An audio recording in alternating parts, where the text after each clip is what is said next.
Active FM. Radio has never been better. What is up? Hello. This is the movie show. On your favorite ORSPS. Active FM. My name's Ryan. I'm Sash. And we are going to be reviewing a film that was released in the year 1957. The 100 makes it sound old. I'm not joking. 1957, the Yep. year 1957. Can How you long guess? ago was that? Can you guess our film? What film we're talking about? It was over 60 years ago. Oh, we are reviewing a film that is over 60 years old. And I tried to find someone that was alive. I think There are people. Maybe, okay. They were born in 1957. No, there were people around because they'd be 60. They'd be over most 60 of now. them, the actors I'm talking about. Oh, no, the cast has all passed away. Literally. But it makes sense though because they were in like either the young 20s or 30s, even 40s. Some of them were even older than that. One of the actors was, I'm sure, in his 50s or 60s when the film was released, which was in the year 1957. So, yeah, all of the cast in this film have actually passed away. And it is a film called 12 Angry Men. The only one that I suspected to still be alive is the boy. But Oh! I can't get any. I don't think I saw on IMDb. Okay, they were focusing on the Juros, and Yeah. they said they gave the dates that the last one passed Yeah, away. they're all dead. 2020. No, was it this guy? I think the boy died in 20. There was someone who died in 2020. Yeah. Who was the remaining, the last man standing, literally, the last man standing alive, and he has now passed away. Yeah. Maybe it was the boy.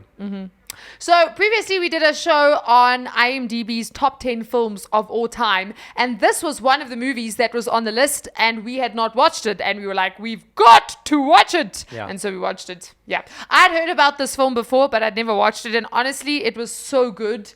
I thoroughly enjoyed every last minute of it, all 1 hour, and I think it was 36 minutes long. It was good. It was very good. Very well directed. Very, very well directed. You can actually feel how everything had a purpose to it. And it's so, the thing that's crazy about this film is it is so simple. It's so minimalist. It's like insane, and yet it's so brilliant. So just to give you a heads up, what this whole movie is about is so in America, whenever someone goes to court, they have a jury, and the jury will then decide whether the person is guilty or not guilty.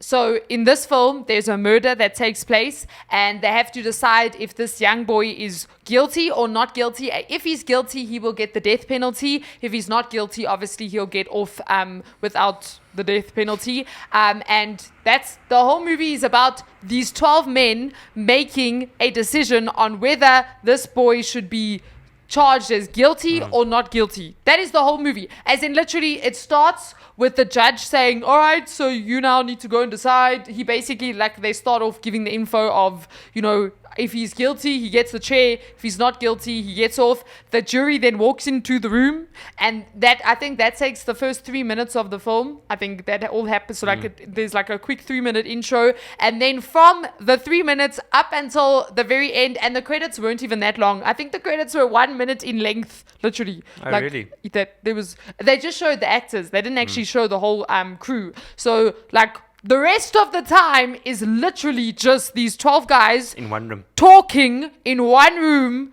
about whether this boy is guilty or not Yeah. guilty. Now, I know what that sounds like. It sounds super boring. It sounds like really you watched... It was very, very well told. It was so well told. Absolutely And the wonderful. insane part is the way movies are made today, we know flashbacks are very, they're very big in our society. In fact, when they don't flashback and when a character gives a backstory and they don't do flashbacks, in your mind you're like, they're so lazy. They didn't want to go and film the flash. Do you understand? That's our thinking. This whole film, there was not one flashback. They didn't show you the crime once. Everything was described from these men. Everything, every last detail, and it wasn't described by the lawyer. It was them recalling all of the moments in court and then discuss. It was brilliant. It was insane. It was so good. It was really, really, really Really so good. So the director is a man named Sidney Lumet, and this was actually his directorial debut. So it was the first film he'd ever directed. However, he had done a lot of theatre before this, so this was just the first film that he'd done. And the way the story was told, you can see he came out of the theatre. Yeah. Just the way, because theatre is very simple. Theatre, you don't have, you do have some set changes, but it's often during like the, what's it called, the interlude, where everyone goes and then comes back. You don't have a lot of set changes. Your whole story has to actually happen in a confined space, being the stage, and you've got to work smartly like that. So I think the fact that he came from the theatre is one of the reasons he actually got this right. Yeah. And it was brilliant. And then the story was by a man named Reginald Rose. Now get this, right? So Reginald Rose wrote the screenplay, and also I think he might have written a short story, like a novel on it. But he himself had been part of a jury just a few years before writing the story. And they don't go into detail about the case that he was involved in, but I think he literally wrote the story from his own life experience, being part of a jury, and then thinking, I could make a whole screenplay out of just this conversation that we're having right now, deciding on whether this victim, whether the person on trial is guilty or not guilty, and he made a movie out of it. Yeah.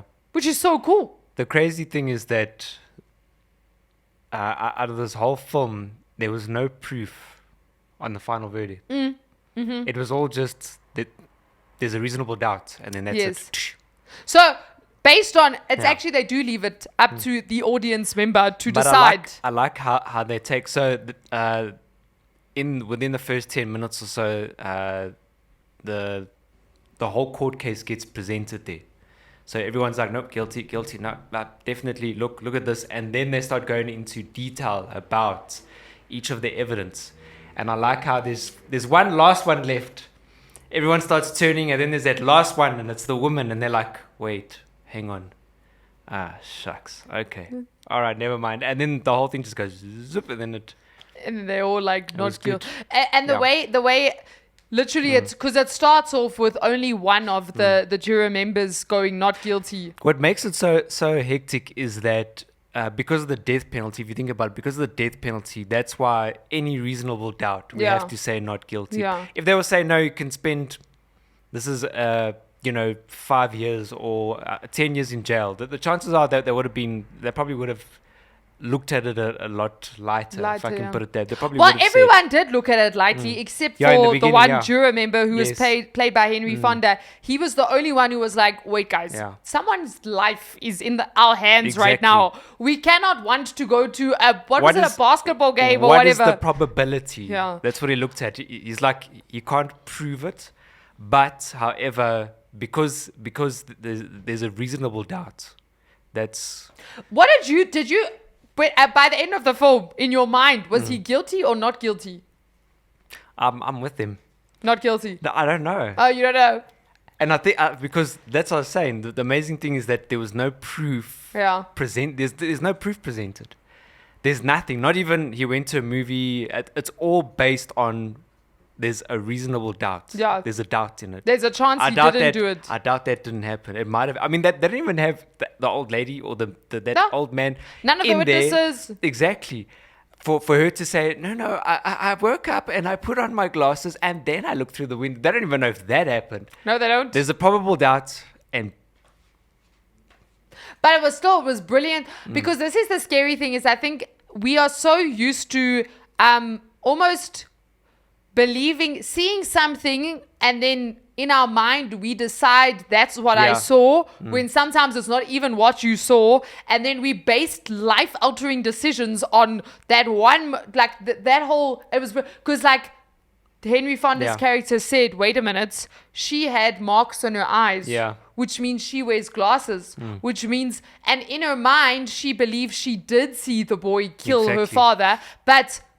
Were her glasses on? It could be him. It could have been him, it could also not been him.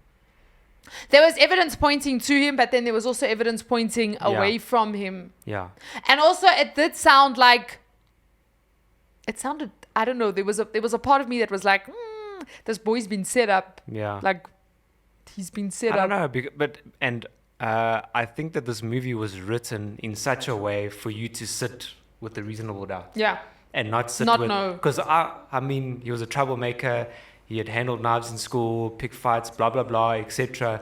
So there's a probability Yeah. that he probably did do it. But the problem is that there's no full proof. And then again, also, there's so many people that have been sent to jail, and they weren't guilty. They didn't do it. Like, for example, like a good example is Shawshank Redemption. Yeah. He really didn't do it. I know everyone says they didn't do it. When you go to prison, like all the prisoners are like, I'm innocent. But there are some that are actually like really innocent. No, I'm getting at you. I didn't do it. Yeah, kid. Yeah, Sure. yeah, we all didn't do it. What didn't you do? Yeah. I did not murder my wife. Exactly. So were there any characters in this film that we like kind of know, like, 'cause I must be honest, I recognize people. I don't Is know it? where I recognize them from. One or but two? I looked at their faces and I was just like Henry Fonda's face. I know he was a very famous actor, but I can't put my finger on where I'd know him from. But his face was very familiar. most of these guys, like they've been like cowboy films. Yeah, and, I think and that's that sort of mainly. stuff. Also, the one person that really stood out to me was Joseph Sweeney, who was the elderly man. Yeah. He looked very familiar, but I couldn't, when you just like, and I went and searched, but it's really old films. It's Yeah. like films that came out in the 1940s, 50s, and 60s, which I don't know a lot of them. With the film being this old, you can't say, wait, isn't that the guy in Star Wars? You're like, no, wait. Like, he didn't look like that. No. Hey, wasn't this guy in Marvel? He looked like that in Marvel. No, it can't be because can't be him, yeah. we're talking about, I mean, there was even a guy, that guy, Henry. Henry Fonda. I don't know if you saw when he was born. I'm sure it was him. He was born in the 1800s. Henry Fonda. Yes. You're joking. He was born in the 1800s. Are you serious? Yeah. Look, I suppose that we are dealing with. Are you sure it wasn't Joseph Sweeney that was born maybe- in the? Maybe it was Joseph, but because I was looking, I literally sat with a paper and I wrote down all of the dates, the Yes. months and year when they died to basically have a look at who was the most recent. Is there anybody still alive? Did I see them in any film? And I couldn't spot any of them. Yeah, no. Henry Fonda was born in 1905, but I Yeah. mean that's still like Yeah. that's before World War One Yeah. even, Yes. and then he died in 1982. Yeah. I think the guy that was born in the 1800s was that Joseph. He was the old Yes. man that was in the group. I think it was him. He must have been born in the 1800s because he was born in 1884. There you go. So he was 20. By the time the 19th century came around, Yeah. or the 20th century came Before around. World War. Yes. Any of the World Wars. And then he died in the 1960s. Sure, Yeah. he died in 1963. There you That go. was 6 years after this Not film too was long after made. the film, yeah. Sure. That's sad. Not knowing that, like almost three centuries later, we'll be talking about him in this. And the crazy Really thing show. is, when this film came out, it wasn't a hit. It actually wasn't considered Really? a success. No, it's only Wow. afterwards. Like now, we look back at the film and we're like, this is Great it. Really film. is one of a kind. And there've been so many different film adaptations that have been made from this film. So like they've taken it I into saw. other languages. They remade it in 1997. Yeah. I didn't watch that one. I almost watched that one. Is it? Yeah, I almost watched it. But so on the IMDb list, it was the 1957 version that they had on there. Yeah. I'd say the major difference between the two, I haven't watched the 1997 one, but in doing research, the 1957 one is black and white, whereas the 1997 one is obviously in color. Yeah. And then I think there's slight differences, but I think they mainly stuck to the story. Yeah. I enjoyed the, have read a cinematography book and seen how cinematographers handle scene changes and keeping points of interest. For me, I think besides the story, second to that, I enjoy, because I mean there was a lot of very static shots. They were. Very static, and especially you said the fact that the director comes from a stage play. You can see how he directed the actors to sort of fill in a frame or to step over this way and then you're going to close the window. And then, I don't know how many times I don't know if you had it, but every time they were busy with the window or busy with I was like, wait, there's a clue, isn't there? There's a clue in the window. No, there's something with the fan. No, there's something with it, and it's not. You're like, the fan, actually, it's a good point. They just stepped aside. Like, I thought something was going to click when he was throwing the papers into the fan. There wasn't.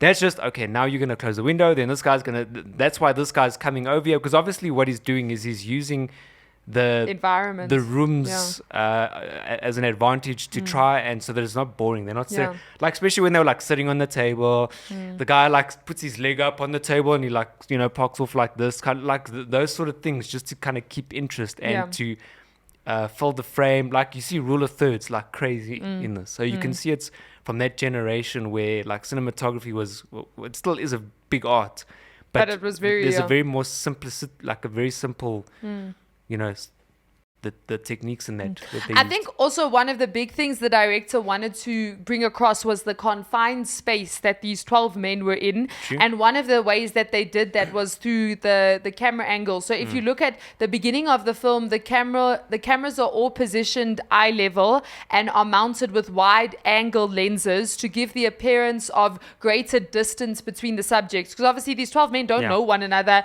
They haven't spoken to one another. They've been picked randomly so that they can bring the greatest form of justice to this case. Then as the film moves on and progresses, the camera slips down to eye level. So at first all the shots were like really up, then it came down to eye level, and by the end of the film nearly all of it is shot below eye level in close-ups and with a telephoto lenses to increase the encroaching sense of claustrophobia. And I don't know if you noticed, as it went on, suddenly the close-ups were very close. They were like very, very good. And I think it also added to like the tension and the between all of the characters and how they were now getting in each other's space, and the fact that they were in this tiny room. And then another thing that he did, which was also brilliant, was he had all the actors stay in the same room for several hours on end, and he would make them do their lines over and over without filming them. Now that's theater, that's rehearsals, that's what actors that are in the theater do. That they rehearse their lines constantly before they go before the audience, whereas in film it's often the actors read their lines for the first time or the second time, other than the table read on screen, whereas he actually had them do it without filming it, even though, you know, sometimes it's like, but what if I do my best take now? He did it without filming them. And this was to give them a real taste of what it would be like to be cooped up in a room with the same people for a very, very, very long time. And what I thought was also crazy was, I don't know if you noticed, the beginning of the film, there was a 6 minutes one-shotter. 6 minutes. You're talking about when they're in the court case? No. When they enter Not the room, court case, the course. there's not, the camera doesn't. Where the credits are on. It's a one-shot wonder for 6 minutes. I saw when I started watching the film, I was like, wait a minute, the camera has not, this is the same camera. This camera has been going. And then after watching it, I actually went back and checked how long it was. And it started at 3 minutes and it ended at 9 minutes. There was one camera. They literally, the actors all... For 6 minutes, they acted straight. And they did that a lot throughout the film. And I also think it shows the theatrical background of the director. Because in theater, you're not going to cut. In theater, you've got these long acts. And you've got to keep on going until... Well, during that time, was the camera like tracking in and out? Yes, and the camera was like moving moving. So it moved from one side of the room. Then it moved to the window. Then it moved back. You know, so I think the first change, the first cut was all the men were around the table. And then the first juror spoke to, I think it was Henry Fonda's character, and said, please come to the table, because he was the only one left standing. Then it cuts. It was the first cut. And then he's like, oh, sorry. And then he comes and then it cut. That was the first cut. Before then, it was one camera angle. And I was still wondering, like, you know how like with 1917 they do these, it looks like it's one long, because like that whole movie was in like one shot, but they actually have like these little, like someone walks past the camera and then but I don't think they might have, but I don't think they did. I think they actually shot it all in one take. I think those during that era that was sort of the thing. And do you know how long the rehearsals lasted for?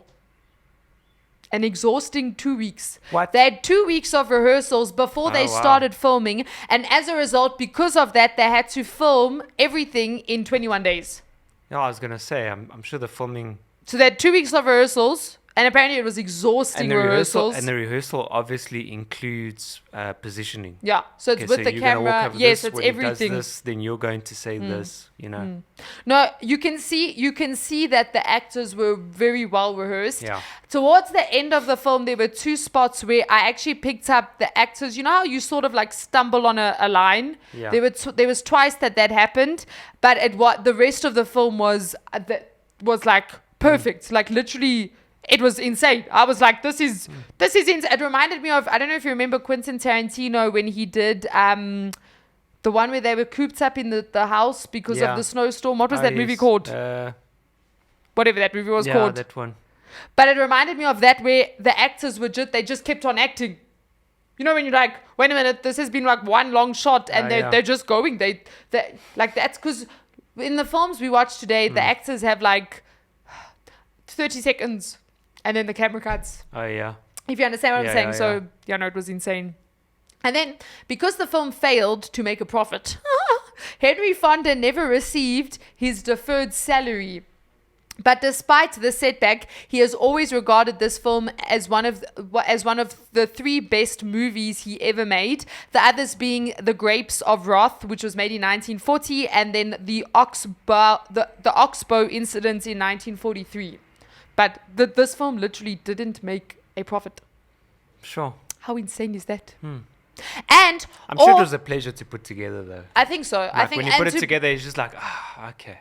And to be a part of a film that goes down in history as being one of the greatest films ever. I mean, we're sitting nearly 60 years later, or over 60 years later, should I say, watching it, and we're like, this was a good film. It was a very good film. We could even say up against the Marvel Universe. Yeah. Because I think what makes this film stand out is what other film have you watched like this? Like, there's no other film I've ever watched where I literally feel like I'm sitting in a room with these guys for an hour and a half and I'm just listening to their conversation, because that's literally what happened. It's like you just spent the evening with these 12 angry men that are trying to decide if someone is guilty or if they're not guilty. And literally all but 3 minutes of the film was shot inside this room.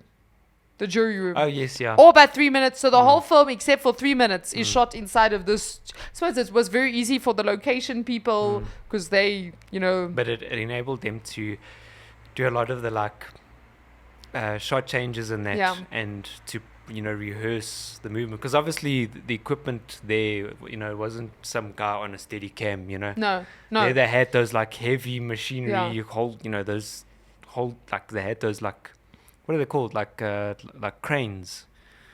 Not like a crane. It's those smaller cranes, man. But anyway, you understand with the camera on it. Yeah, well, 3 people on there, because you got a focus puller. You got someone. And the way they moved that camera around, they moved the camera around. It wasn't a static cam at all. In fact, the director would be on that, watching on there as well, sitting there watching. Yeah.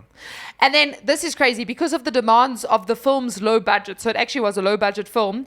If the lighting was set up for a shot that took place from one particular angle, all the shots from the same angle had to be filmed then and there. So if they were filming on this side of the room, then all of the shots that were on this side of the room had to be filmed, which meant that there were different sides of the same conversation was sometimes shot several weeks apart. That's crazy. That is crazy. So if you are on that side of the room and I'm on this side of the room, because the lighting is set for this side of the room, I'll do my lines. But then in 2 weeks' time, because the lighting is set for that side of the room, then we'll do your reply to me being like, that's insane. Sure. I think maybe also that's why they try to stick to one-shotters, because they could get more of the script done. Do you understand what I'm saying? Instead of now going from okay, let's get the wide, let's now get the close-up. Lighting setup. Yeah, they instead okay, let's do this part of the script in one take. Let's go. And then they would just, okay, you're going to move here, make sure you're here when you say the line. And then, because at first I really did feel like I could have been watching a theater production. Just the way it was they were working well with the camera. Yeah. Which is how actors have to work with a stage in theater. You have to fill the stage. Yeah. They were doing that. And then obviously as it went along, then you kind of felt like you were watching a movie as the shots got closer. But it was, honestly, it's any filmmaker, any aspiring filmmaker has to watch this movie. From a script writer to cinematographer to director to actor. Yeah. Everyone did a brilliant job with this film. Yeah, I agree. Yeah, That was brilliant. it really was good. I don't even want to. I don't even want to go watch the 1997 version. Worth watching. Well, yeah, not the 57 version. I feel like the 57 version was brilliant. I don't want to go. Worth watching. Yeah. I don't know how the 1997 version. And it could wasn't top even this. that long. I think it was an hour and. It was an hour and 36 minutes. 36 minutes. Yeah. Yeah. And I was still shocked. The credits were so short. I was saw like, Yeah, the credits started and I was like, okay. I watched the credits. Really? It took me about 30 seconds. Oh, okay. Not because I skimmed Well, over them. that shows you how many people were involved. Well, no, they didn't show the. That's weird. They really They didn't show the crew. They only in that. showed the actors. actors. They went through all the Unless- 12 men, and I think they might have. Did they give the name of the accused? That's the crazy part. Also, none of the characters have names. Obviously, the two at the end, they swap names, but even the accused is known as the accused. And then you have Right. juror number 1, number Yeah. 2, number 3, number 4, number 5. Henry Fonda was number 8, I think.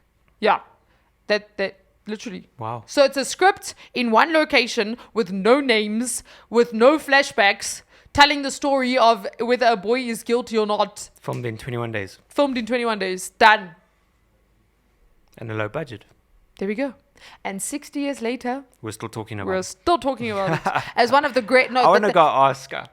I'm actually going to go go ask like my parents-in-law, my dad, Yeah. Hey, I must go ask my guess what I grandparents. watched? 12 Angry Men. I watched 12 Angry Men. Then, what's that? 12 Angry Men. No, you ever I- watched 12 Angry Men? I actually do think my grandparents would know about Yeah, 12 they- Angry Men. Probably. But I yeah. should go talk to them about it. Yeah, Yeah. that's what I'm going to go do. But definitely go watch this. I know it's black and white, and I know the first thing we think when we see black and white is, oh, this is an old movie. You kind of forget about it. You really do. I didn't think about you it. get into the story. It was very entertaining. Very entertaining. Yeah. So yeah. And I'm one that likes flashbacks. Like I like to see what they're talking yeah. about. So the fact that the whole film happens and you never see No what they're flashbacks. talking about, but it still it works. It really works. Yeah. So this has been the movie show. On your favorite RSPS, We should have made this episode black and white. we can. We shall. We shall. If you're wondering why it's in black and white, This is why. Haha. We got to the end of the show. Thank goodness editing only happens afterwards, you know? You can Exactly. change things on the spot now. Yep. I still don't know why they made it in black and white though, because we established a couple of weeks ago that color was introduced, I think in the 1930s. probably budget. It was yeah, that's true. Actually, Probably it was color probably stock bad. was a lot more expensive and also developing it. So But they I could made- be wrong. No, you probably are right. Right now, there is a probability of me being wrong. There's reasonable doubt that you There could you be go. wrong, That but is it's very strong. I would vote that you are right, Ryan. I if vote if this was yes. a vote like the jury, Not I'd guilty. that is right. There you go. Yeah. This has been the movie show. See you guys next week. Peace.